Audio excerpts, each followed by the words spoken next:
Bon, là, dans cette petite partie, on va revenir sur le déplacement des objets, comment les positionner à des endroits assez précis et comment aussi sélectionner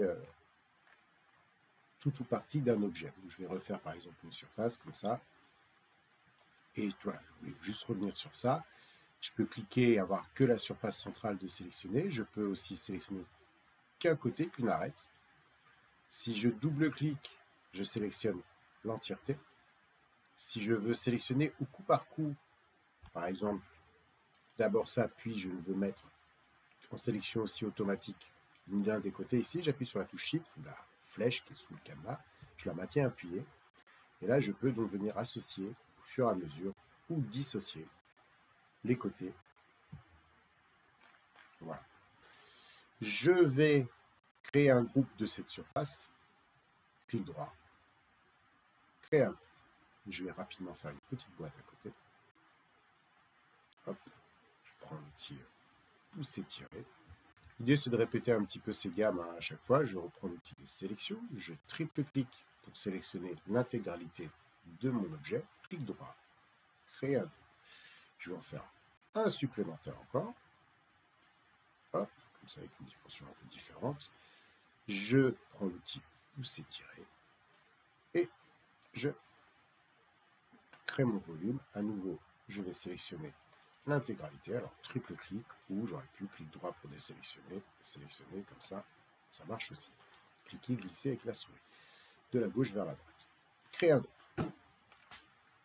Alors, on va un petit peu voir comment déplacer les objets et se garantir d'atterrir au bon endroit. Donc, déjà, il faut sélectionner l'objet, prendre l'outil de déplacement et pas faire n'importe quoi. Sinon, on peut, si on le prend n'importe où, on peut ne pas vraiment réussir à savoir où on pose, on a du mal à le maîtriser. Si je me mets ici, où est-ce que je suis exactement? Je vais aller, hop, je suis au-dessus, je ne suis pas dedans. Donc, c'est pas pratique. Donc, je vais le remettre ici. Et je vais prendre en fait l'extrémité la plus basse pour me garantir d'être en connexion avec la surface. Alors là, je ne sais pas ce que j'ai fait, un petit CTRL Z pour le remettre là où il était tout à l'heure. Ça sera plus simple. Voilà. Donc, je viens ici. Et voilà, tout de suite les connexions se font. Donc, je peux coulisser sur la surface et je m'assure que je ne peux pas aller en dessous et changer d'axe. Je me garantis d'être bien sur la surface. Ça, c'est bien. Donc, je vais faire la même chose avec l'autre. Je le sélectionne. Je prends l'outil de déplacement. Toujours l'origine dans le groupe la plus basse, ici, et je viens chercher. Voilà. Je faut être patient des fois. Et là, je suis bien sur le groupe. Alors, cette technique de... ça fait comme... SketchUp fonctionne comme des aimants, en fait. Il aimante, il est sûr de nous permettre de grouper plus facilement. Alors, cette technique, elle utilise aussi avec le pousser-tirer. Je vais vous montrer.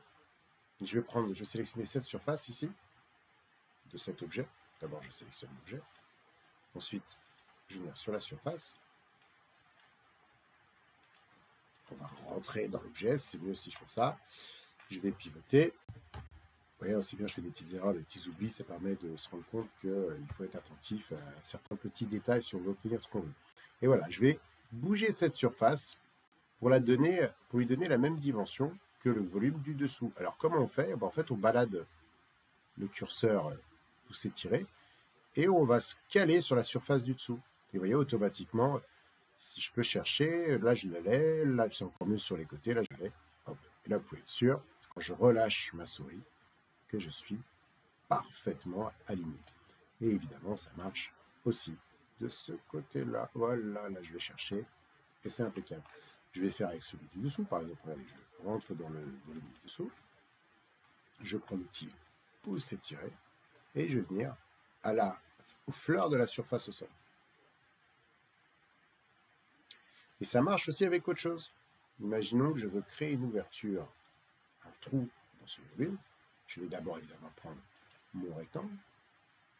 Alors je vais rentrer. Alors attention, si je travaillais là comme ça, je ne serais pas sur la surface de mon objet. Je veux faire un trou dans cet objet.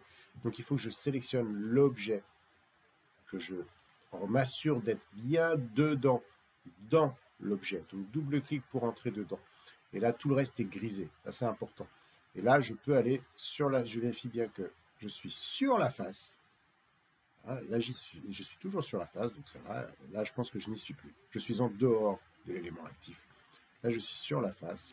Je peux donc tracer une ouverture, prendre l'outil pousser-tirer et créer un volume à l'extérieur ou à l'intérieur. Et là, ce qui m'intéresse, c'est de faire un trou dans toute la largeur de cet objet. Et là, c'est pareil. Je pousse. Là, vous allez me dire, on ne voit plus rien. Et je vais attendre que SketchUp me donne, ça peut être le point du milieu, tant que c'est l'arête, peu importe. Et là, je relâche. On va prendre l'outil orbite. Et il se passe quoi? J'ai bien fait un trou dans l'intégralité, sur l'intégralité de la largeur de mon objet. Et je vais faire la même chose en sélectionnant l'objet du dessous, double-clic pour entrer dedans. Cette fois-ci, je vais le faire avec un cercle. Je suis sur la face, donc ça c'est bon. Tac, je reprends l'outil pousser-tirer.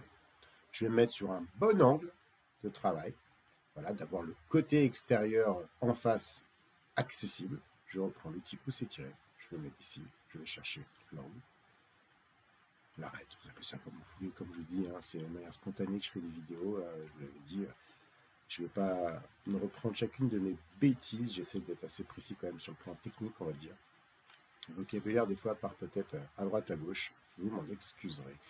Donc voilà, donc c'est pas grand chose, c'est vraiment des petits outils basiques, mais c'est intéressant, hein, voilà, je veux déplacer un objet, je le sélectionne, hop, je veux rentrer dans l'objet, je double-clique, et là je peux travailler à nouveau dessus, supprimer des éléments, modifier ses dimensions, voilà, et rajouter des choses, tiens, par exemple, je vais faire ça, clac, clac, je vais prendre l'outil pousser-tirer, je vais jusqu'au bout, et je vais même supprimer l'entièreté de cette petite pièce. Et je veux sortir, je clique à côté, je vais juste sélectionner l'objet, je veux le déplacer, et là je le déplace. Je vais coulisser, je peux même évidemment à nouveau le sortir de la surface précédente. Il est en hauteur, évidemment. Il est en hauteur, c'est bien ça, il est en hauteur. Et je vais aller en bas, je vais essayer de me recaler. Alors c'est mieux, voilà, si je prends l'angle, hein, je vous l'avais dit, de se faire des petites, voilà, des petites manipes. Est-ce que j'y suis bien? Je ne suis pas. Voilà, si je me suis rapproché. Là, c'est mieux, je suis bien sur la surface, je vais chercher l'angle. Voilà.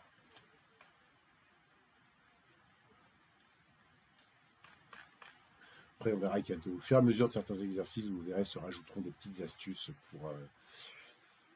pour des fois tomber dans des zones précises, etc. Bon, je dis pas tout, je fais pas tout en une fois parce que des fois ça s'y prête pas, donc voilà. Mais est-ce que je vous avais pas montré ça, cet outil bon, pour changer l'échelle. Bon, on verra si on l'a bien utilisé plus tard. Voilà, déjà ça c'est bien.